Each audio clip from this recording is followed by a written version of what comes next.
I was 32 years old when I inherited my grandfather's tech company, worth $18.9 million. Growing up, I watched him build it from nothing, and it became my pride and joy. Then I met Jason. He seemed different from the others, who only saw dollar signs when they looked at me. I thought I found true love, so we planned our wedding. But thank God I kept my company secret, because the day after we said, "I do," my mother-in-law Barbara showed up at our hotel suite with a notary and a pen. Where are you watching from? Hit like and subscribe if your in-laws have ever tried to take advantage of you. My grandfather Theodore was the most important person in my life. After my parents died in a car accident when I was only 8 years old, he raised me as his own. Every day after school, I would sit in his office watching him make business calls and negotiate deals. His company, NextGen Solutions, started as a small IT consulting firm, but grew into a respected tech enterprise over 30 years. Emily. He would say, business is about more than money. It is about integrity, hard work, and creating something that helps people. He taught me to code when I was 12. By 16, I was helping develop software solutions for clients. My grandfather never treated me like a child when it came to the business. He always said I had a natural talent for seeing opportunities others missed. When I turned 26, my world shattered. My grandfather was diagnosed with stage 4 pancreatic cancer. The doctors gave him 3 months. He lasted 2. During his final days, he called me to his hospital bed. His once robust frame had withered, but his eyes remained sharp and clear. Emily, he said, taking my hand in his frail one, I am leaving NextGen to you. Not because you are my granddaughter, but because you are the only person I trust to run it with the same values I built it on. I protested through tears, not because I did not want the company, but because I was not ready to lose him. I cannot do this without you, I cried. You can and you will, he replied firmly. Promise me you will not sell it to those vultures at Tech Fusion who have been circling. They will dismember everything we built and lay off all our people, I promised. 3 days later, he was gone. At the reading of the will, it became official. I was now the owner of a company valued at nearly $17 million at the time. The first year was brutal. Several executives left unwilling to work for someone they saw as an inexperienced heir. Clients questioned my capability. Competitors spread rumors that NextGen would fold within months. I worked 18-hour days, slept on the office couch more nights than in my own bed, and cried in the bathroom between meetings. But slowly things turned around. I personally called our biggest clients, assuring them of our continued commitment to excellence. I hired new talent people who believed in my vision. By my 28th birthday, we had not only stabilized but grown the company to $18.9 million in value. That was when I met Jason. It happened at a charity gala for children's education that my company sponsored. I attended wearing a simple black dress, nothing flashy. Jason was there representing his architectural firm, a mid-sized company known for innovative designs. He approached me during the silent auction, both of us bidding on the same weekend getaway package to Napa Valley. We could share it, he joked, his smile reaching his hazel eyes. I like red wine, you seem like a white wine person. Bold assumption, I replied, raising my eyebrow. I actually prefer whiskey. He laughed, genuine and warm. I stand corrected. Jason Turner, he said, extending his hand. Emily Grant, I replied. When he asked what I did for a living, I hesitated. Experience had taught me that revealing my true position often changed how people treated me. Men either became intimidated or saw me as a meal ticket. I work in tech management, I said vaguely. It was not a lie, just not the whole truth. Impressive. Silicon Valley, so he asked. Boston tech scene. Smaller but growing, I answered.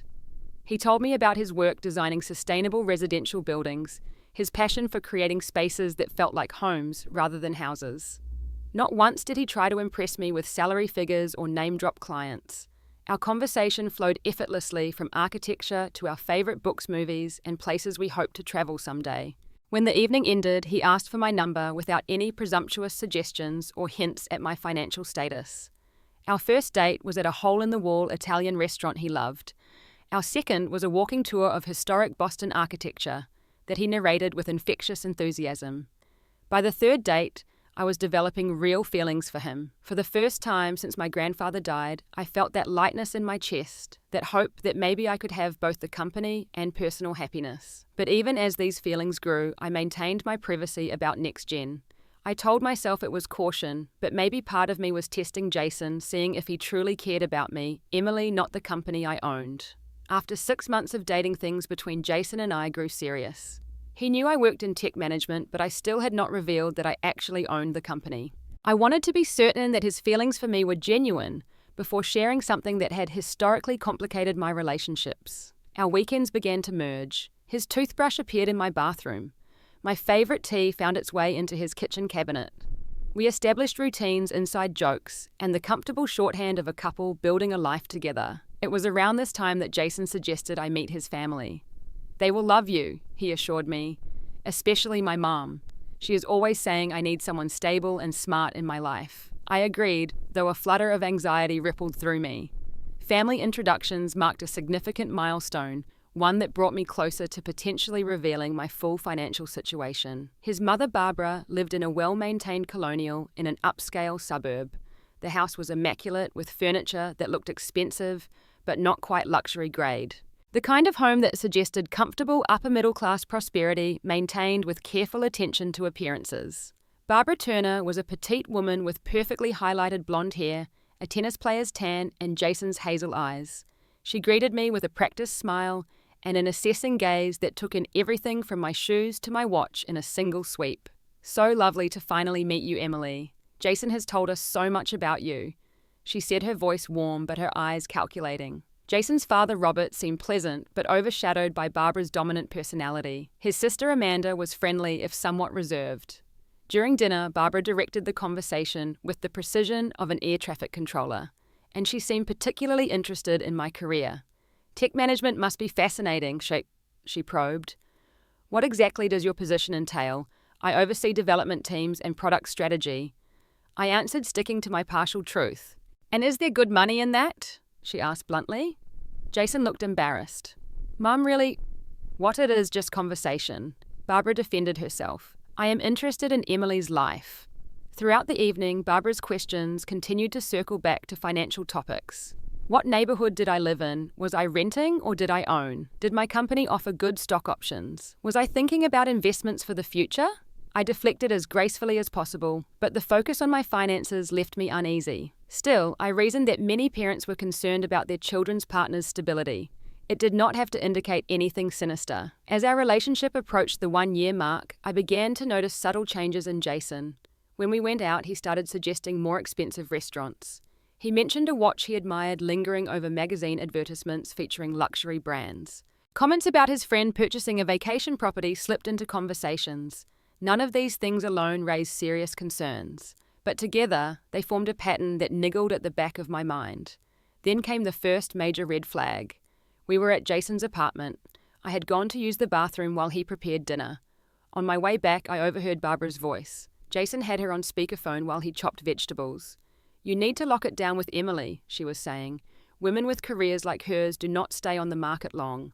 "I know, Mum," Jason replied, sounding annoyed but not disagreeing. "Have you found out any more about her finances? That condo she has must have cost a fortune. There has to be family money there somewhere." I froze in the hallway, my stomach dropping. "We will talk about this later," Jason said quickly, presumably hearing me approach. I pretended I had not heard anything, but that night I barely slept. The next morning I confronted him. "Jason, I overheard part of your conversation with your mother yesterday. Why is she so interested in my finances?" He looked momentarily caught off guard, then embarrassed. "God, I am so sorry about that. My mum can be really old-fashioned. She comes from a generation that worries about security and all that. It sounded like she was pushing you to commit to me because of my career, not because of how you feel about me," I pressed. Jason took my hands in his. "Emily, that is just my mom being my mom. She wants me to be happy and secure, and she can see how amazing you are. I am with you because I love you, not because of your job or where you live." His explanation seemed reasonable. Parents often had their own agendas that adult children had to navigate, and Jason did seem genuinely embarrassed by his mother's comments. I decided to give him the benefit of the doubt, but I also made a mental note to continue keeping my full financial situation private. The little voice of caution in my head, the one that sounded remarkably like my grandfather, whispered that something was not quite right. Despite this incident, our relationship continued to deepen. Jason was attentive, kind, and seemed genuinely invested in our shared future. When we talked about where we might live someday, what we wanted in life, our values seemed aligned. I began to wonder if I was being paranoid, letting past experiences color my perception of a good man. But then there would be moments, small interactions that would reawaken my concerns. The way Jason and Barbara would exchange glances when the topic of wealthy acquaintances came up. How his interest in my work intensified whenever I mentioned a successful project. The subtle shift in his expression when I deflected questions about my income. These moments were like tiny paper cuts, small enough to dismiss individually, but painful when they accumulated. Even so, I was falling in love with Jason, and love has a way of making us rationalize away warning signs. By our 18-month anniversary, Jason was hinting at marriage, and despite my lingering reservations, I found myself hoping he would propose. Perhaps I thought once we were engaged, I could finally tell him the whole truth about NextGen. If he reacted well, my fears would be put to rest. If not better to know before marriage than after. One evening in December, Jason took me to the restaurant where we had our first date. After dinner, he suggested a walk along the harbour despite the winter chill. There with the city lights reflecting on the dark water, he got down on one knee. "Emily Grant, you have brought so much joy and stability into my life. I want to build a future with you. Will you marry me?" The ring was beautiful but modest, a single diamond in a classic setting. I hesitated just for a moment as all my doubts surged forward. "Yes," I said, pushing those doubts aside. "Yes, I will marry you." As he slid the ring onto my finger, I made a silent promise to myself. Before we married, I would tell Jason about NextGen. His reaction would be the final test. But I would also take steps to protect what my grandfather had entrusted to me, just in case. The day after our engagement, Barbara insisted on hosting a celebration dinner. As we sat in her formal dining room surrounded by crystal and silver that seemed newer than the rest of her decor, she raised her glass. "To Jason and Emily," she announced, her eyes gleaming. "May your union bring you both everything you deserve." Something in her emphasis on the word deserve sent a chill down my spine. Before I could dwell on it, Barbara launched into wedding planning mode. She had opinions on everything from venues to floral arrangements. What struck me was how she kept pushing for an accelerated timeline. "Spring weddings are lovely," she insisted. "No need for a long engagement when you know it is right." Jason supported this idea, saying, "Why wait when we know we want to be together?" Their enthusiasm felt rushed, pressured.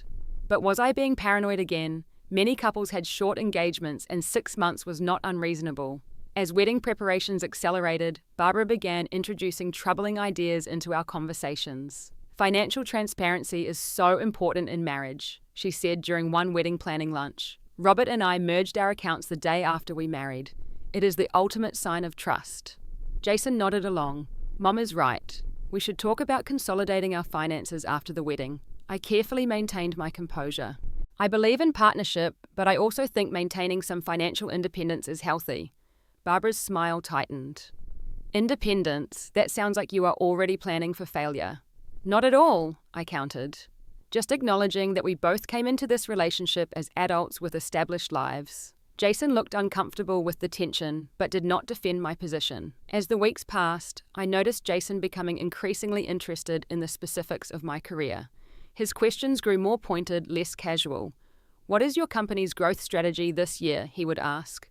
Or, "Do you have equity in the company you work for?" I continued my partial truths, saying I had some stock options, but keeping the extent of my ownership vague. Each evasion made me feel guilty, but the intensity of his and Barbara's interest kept my guard firmly in place. 3 months before the wedding, I scheduled a meeting with Arthur Fleming, NextGen's legal counsel and my grandfather's longtime friend. I trusted Arthur implicitly, having worked with him since inheriting the company. "I need to protect the company," I told him in his wood-panelled office. Arthur removed his glasses. "Are you having doubts about your fiancé?" "Not exactly doubts," I said, then hesitated. "Maybe concerns, instincts, nothing I can definitively point to." "Your grandfather would say instincts in business are usually right," Arthur remarked. "What are you thinking?" "I want to transfer ownership of NextGen into a trust before the wedding, something ironclad that protects the company regardless of my marital status." Arthur nodded slowly. "A wise precaution. We can establish a revocable living trust with specific conditions regarding marital claims. It would require some financial reorganization, but it is entirely doable before your wedding date." Over the next several weeks, I had multiple secret meetings with Arthur and financial advisors. We created a complex trust structure that would keep NextGen secure. The company would remain under my control, but legally separated from marital assets. During the same period, Barbara's behavior grew increasingly problematic. She accidentally opened mail at Jason's apartment that contained my credit card statement, commenting on several large purchases that were actually business expenses. "My goodness, Emily," she exclaimed with false concern. $5,000 at the Four Seasons. I hope you are not one of those shopaholic types. Jason works hard for his money. I smiled tightly. Those were business expenses, Barbara. My company was hosting a client conference. Of course, she replied, not sounding convinced. It just seems extravagant for a middle manager. When I mentioned this incident to Jason later, he brushed it off. She was not snooping Emily. She was helping me sort mail, and she worries because her sister married a guy who hid massive debt. She is just being protective. Barbara's hostility became less veiled as the wedding approached. During the rehearsal dinner planning, she questioned every decision I made. "Are you sure you can afford this restaurant for the rehearsal?" she asked, despite the fact that I had clearly stated I was covering the cost. "These prices seem excessive for someone at your level." I maintained my composure, but inside I was seething.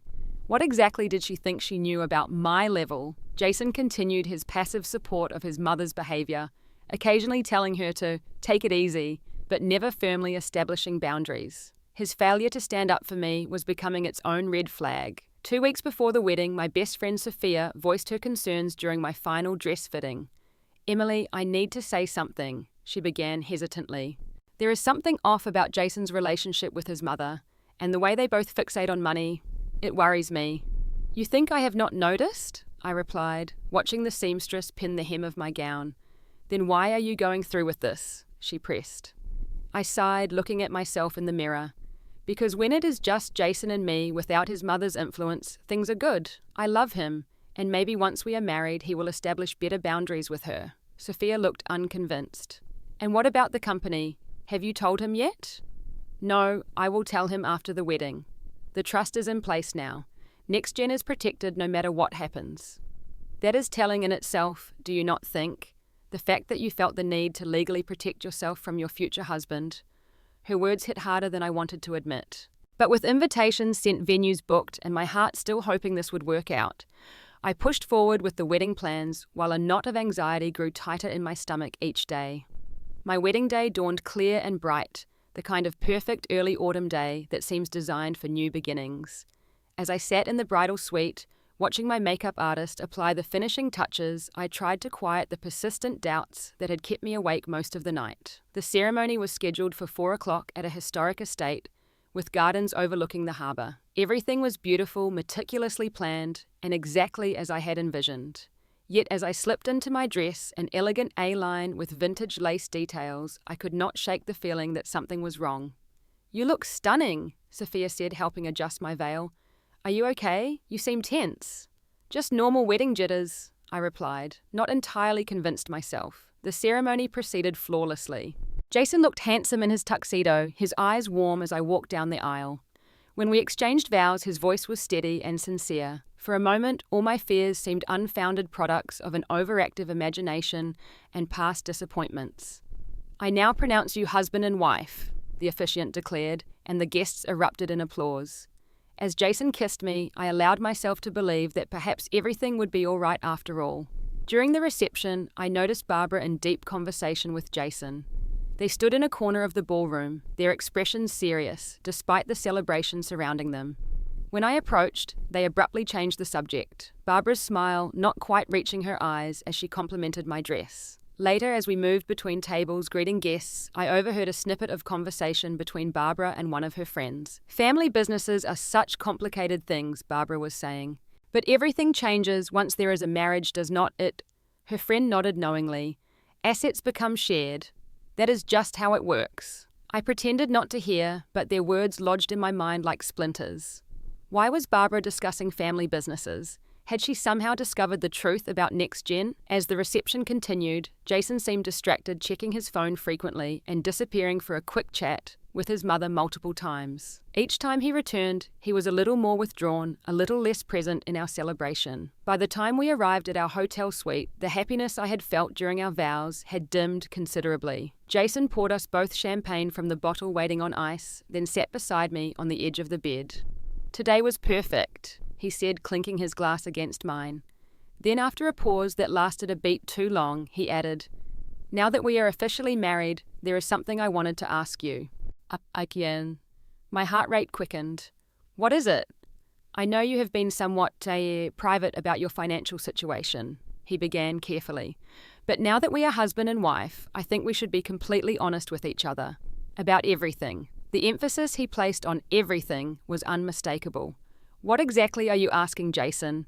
He set his glass down. "Emily, I know there is more to your career than you have let on. Mom has a friend whose son works in the Boston tech scene. He mentioned that you are not just a manager at NextGen." The temperature in the room seemed to drop 10 degrees. "And what did this friend say?" "That you have some significant connection to the company, higher than you have implied." He watched me closely. "Is that true?" I took a slow sip of champagne, buying myself time to think. "Yes, I have a more senior position than I initially indicated." "How senior?" he pressed. "Very senior."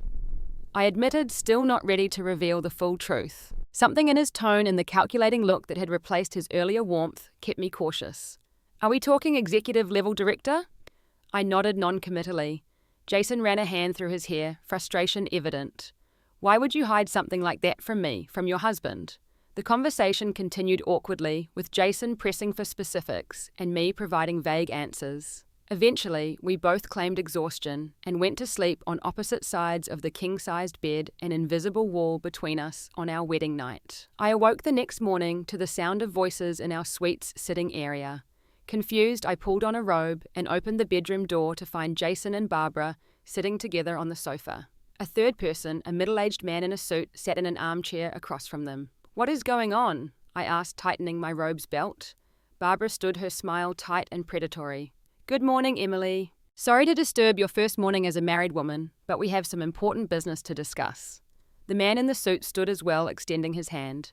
"Martin Graves. I am a notary public." I ignored his outstretched hand. "Why is there a notary in our hotel suite at 8 in the morning after our wedding?" Jason approached me, taking my hands in his. His expression was a strange mix of determination and appeasement. "Emily, honey, we know about NextGen. We know you own it." My blood ran cold. "What?" Barbara pulled a folder from her designer handbag and placed it on the coffee table. "We have documents here that need your signature. As Jason's wife, it is time to make things official with the family."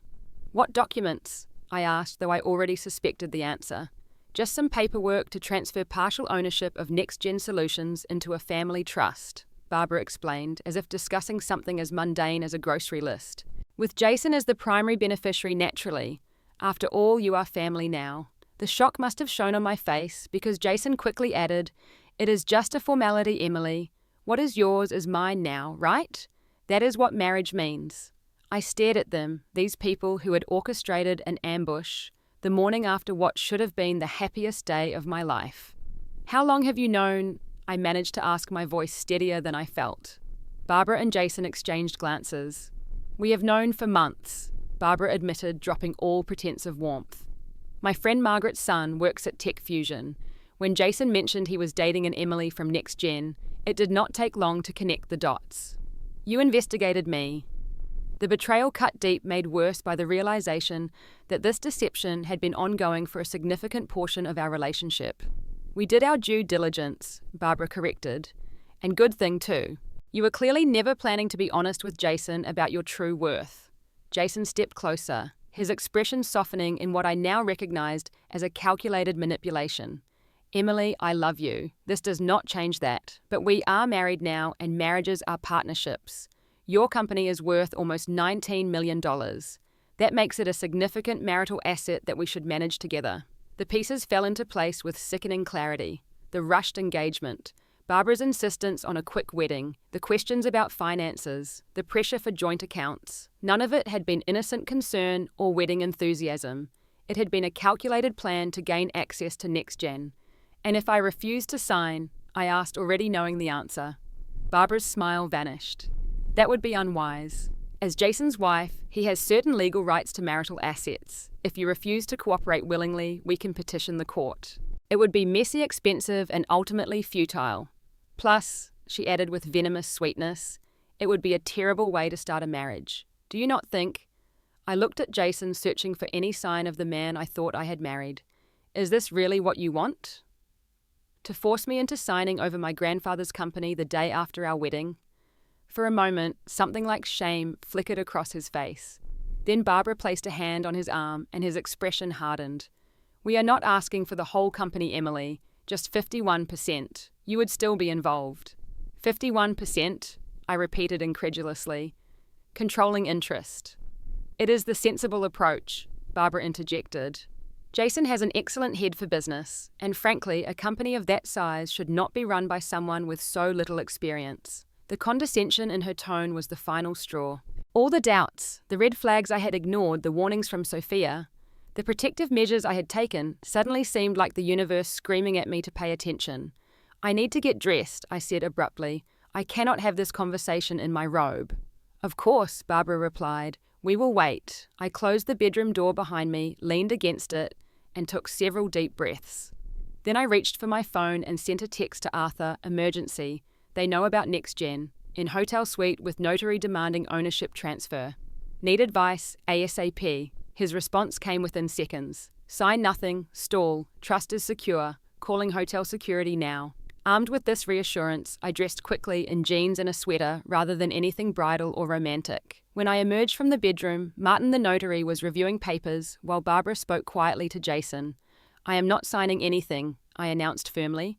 Barbara's head snapped up. Excuse me. You heard me. I'm not signing over any part of NextGen.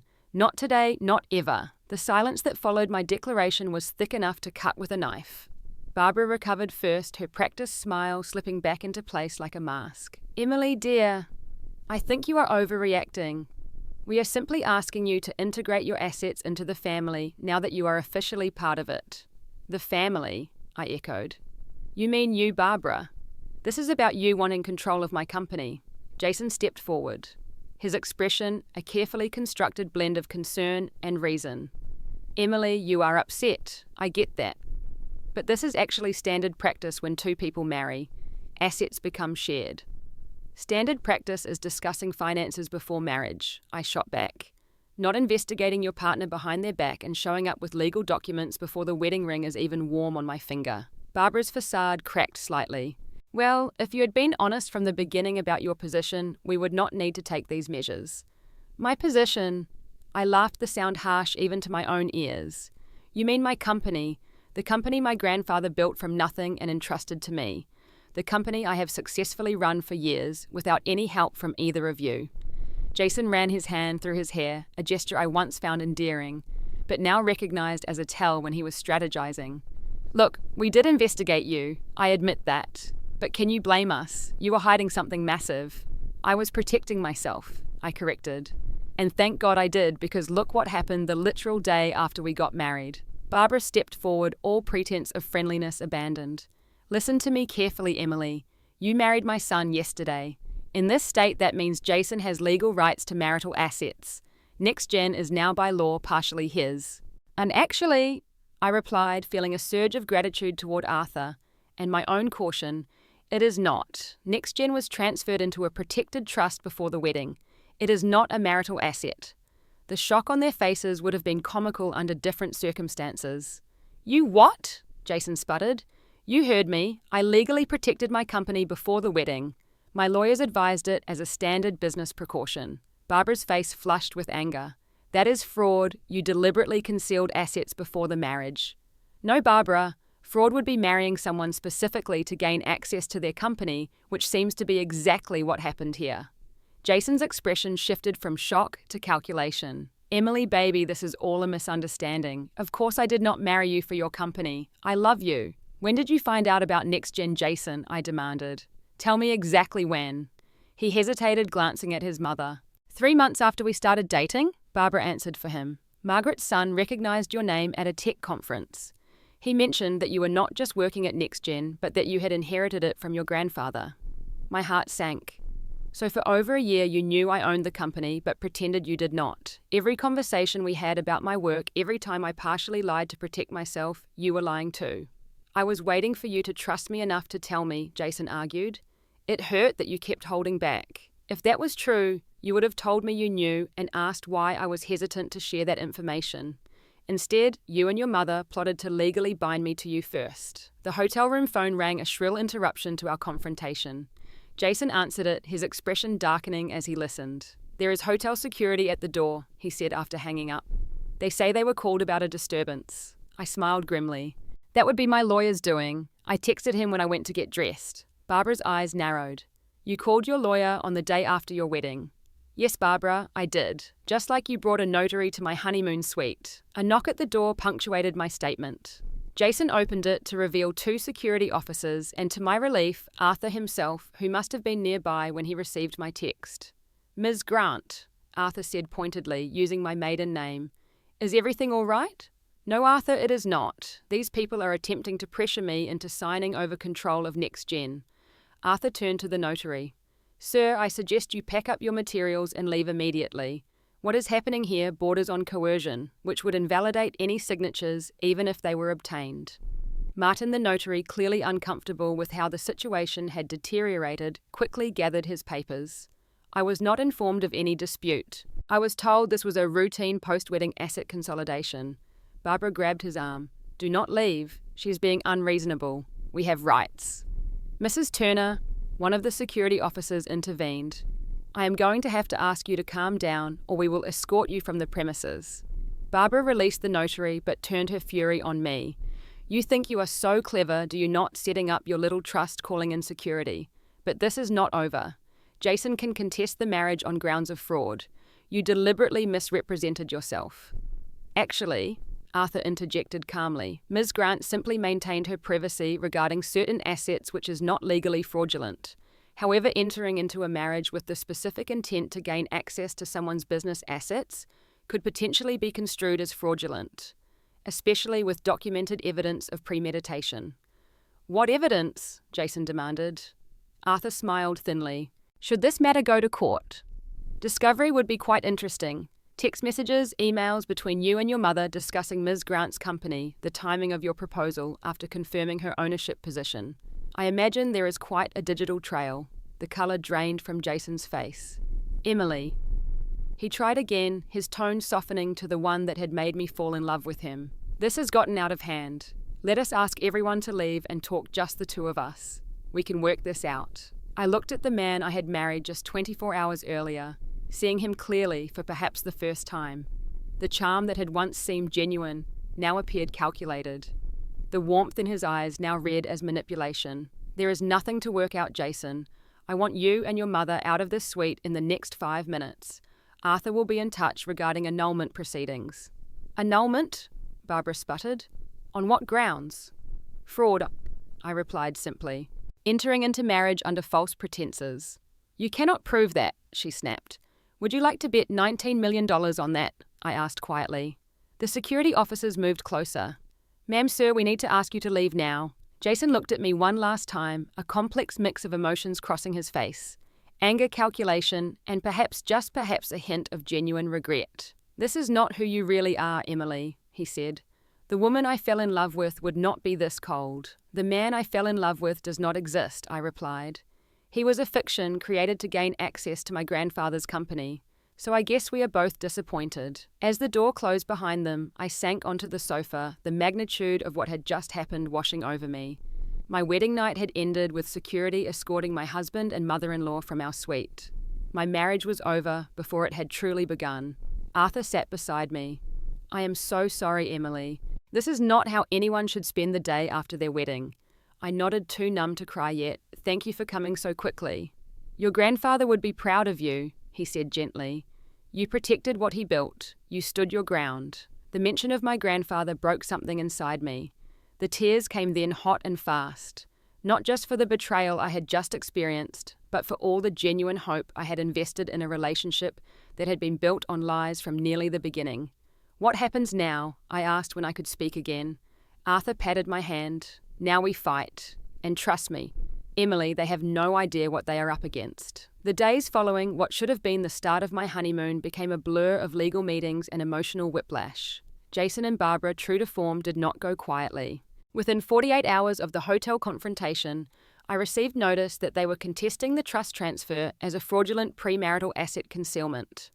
They have no case, Arthur assured me as we sat in his office reviewing their legal filing. The trust was established legally with full documentation and proper procedures. Courts generally uphold such arrangements when they involve family businesses established prior to marriage. But they will drag this out, will not they? I asked, recognizing the strategy. They are hoping I will settle rather than endure a prolonged legal battle. Arthur nodded grimly. That would be my assessment. They are betting that the emotional toll and public exposure will pressure you into a compromise. They do not know me very well then, I replied, thinking of the 18-hour days I had worked to save NextGen after my grandfather died. I do not compromise on what matters. While the legal machinery ground forward, I retreated to Sophia's apartment, unable to face returning to my condo where Jason and I had spent so many seemingly happy evenings. The press had somehow gotten wind of the scandalous implosion of my day-old marriage, and photographers occasionally lurked outside my office building. You should issue a statement, Sophia suggested one evening as we shared takeout and wine on her living room floor. Get ahead of the narrative before Barbara spins it completely. And say what? I asked bitterly.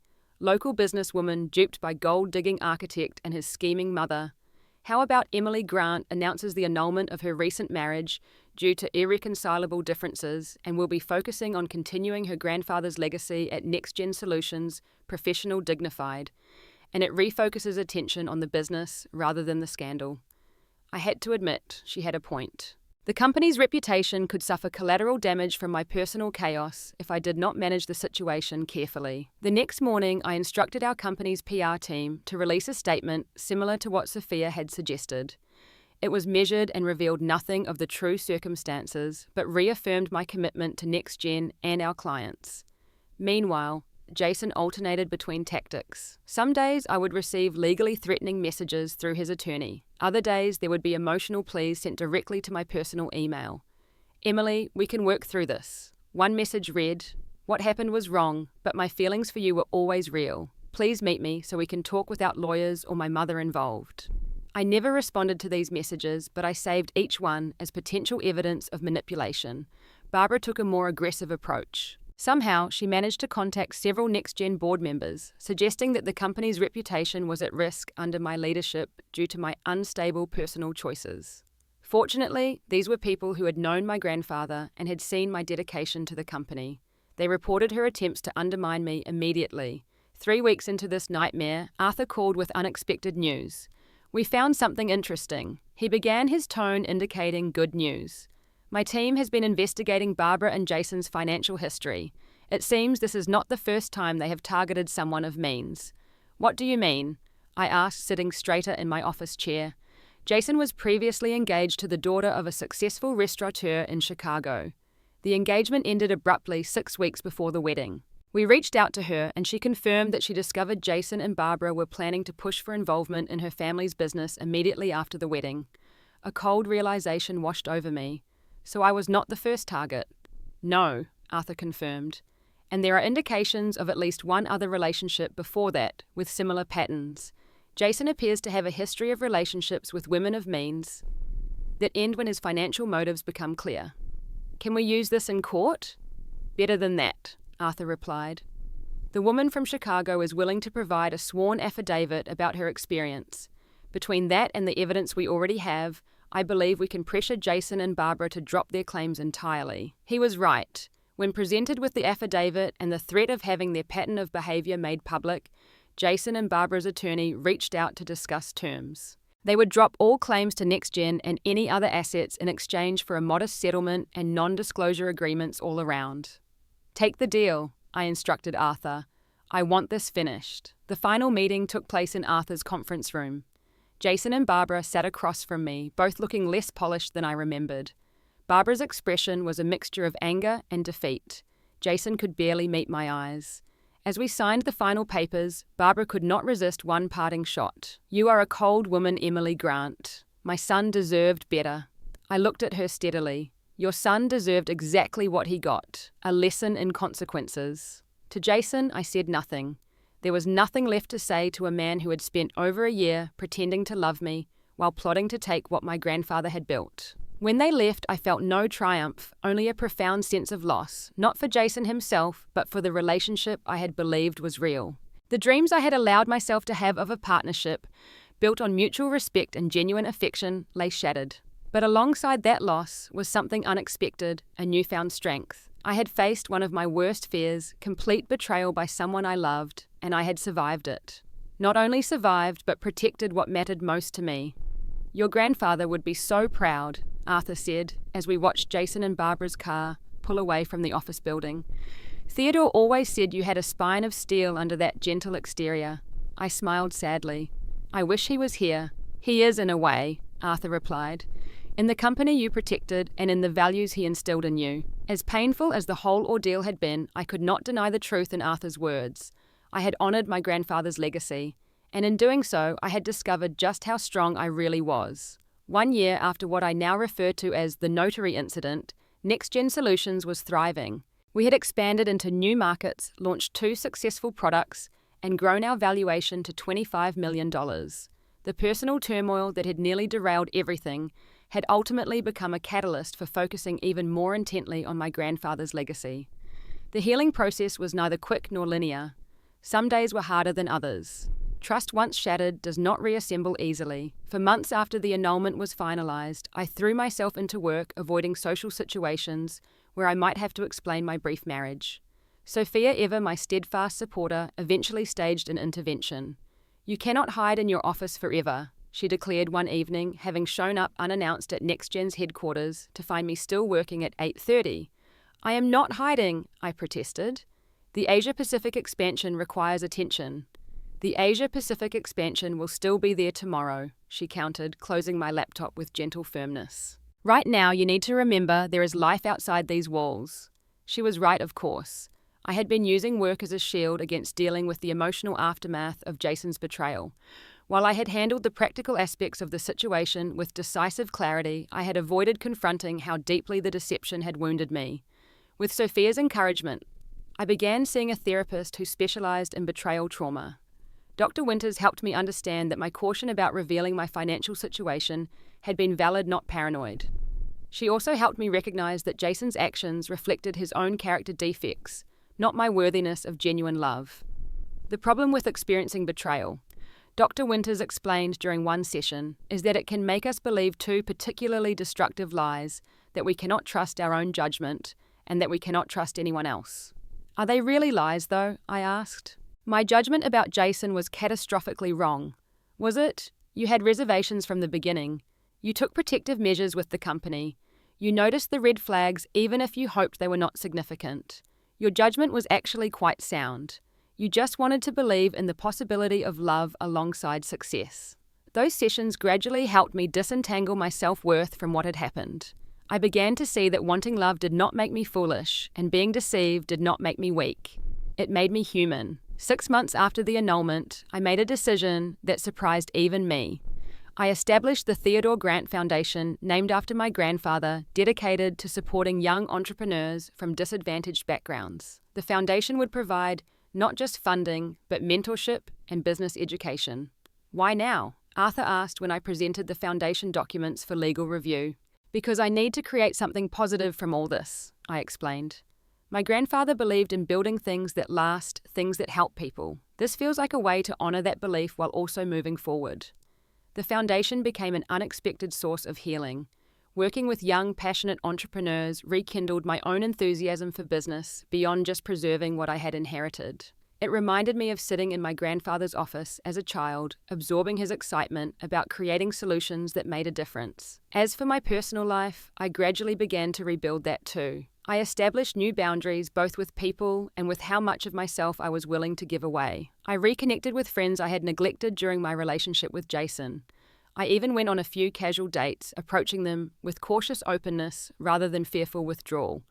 None of these dates had yet developed into anything significant, but that was okay. I was no longer measuring my success by whether or not I was part of a couple. My company was thriving. The foundation was making a difference. and I was finding my way back to myself. A surprising development came in the form of an email from Eliza, the Chicago restaurateur's daughter, who had provided the affidavit about her experience with Jason and Barbara. "I heard through industry connections that your company is doing incredibly well," she wrote. "I just wanted to say how glad I am that you protected what was yours. Sometimes I wonder if I should have fought harder when the same thing happened to me. Your strength was inspiring." We began corresponding regularly, developing a friendship based on our shared experience and mutual respect for each other's resilience. Through Eliza, I met other successful women who had navigated their own versions of betrayal and emerged stronger. These connections became an invaluable support network of people who truly understood. On the anniversary of what should have been my first wedding anniversary, I decided to reclaim the day. I closed the office early and took the entire Next Gen team to a celebration dinner. Today we are marking a record quarter and the successful launch of our new security platform. I announced, raising my glass to the team that had stood by me through everything. But we are also celebrating something more personal for me. 1 year ago today, I nearly lost everything my grandfather built because I wanted to believe in something beautiful. The fact that we are all here now stronger than ever is testament to the fact that one betrayal cannot destroy what is built on a solid foundation. The applause that followed felt like absolution, a collective acknowledgement that we had not just survived, but thrived. Later that evening, as I stood on the balcony of my new home watching the city lights sparkle below, I thought about my grandfather. What would he say if he could see me now? I imagined his weathered hand on my shoulder, his voice gruff but kind, as it always was when delivering life lessons. Emily, business is like life. Sometimes you have to weather storms to discover just how well you built your ship. The company was secure, the foundation was growing, and I was beginning to trust again, not with blind faith, but with wise caution. The balance was imperfect. Still tilted somewhat toward protection rather than openness, but it was evolving. The betrayal that had nearly broken me had instead revealed a strength I might never have discovered otherwise. For that unexpected gift, I felt a strange kind of gratitude. Life rarely follows the path we imagine. Sometimes it leads us through painful detours that ultimately take us exactly where we need to be. In protecting my grandfather's legacy, I had discovered my own. Have you ever had to protect something valuable from someone who tried to take advantage of you? How did you handle it? Share your story in the comments below, and if this story resonated with you, please subscribe, and share it with someone who might need a reminder that protecting yourself is not selfish, it is necessary. Thank you for listening, and remember that your instincts are often trying to tell you something important, even when your heart wants to believe otherwise.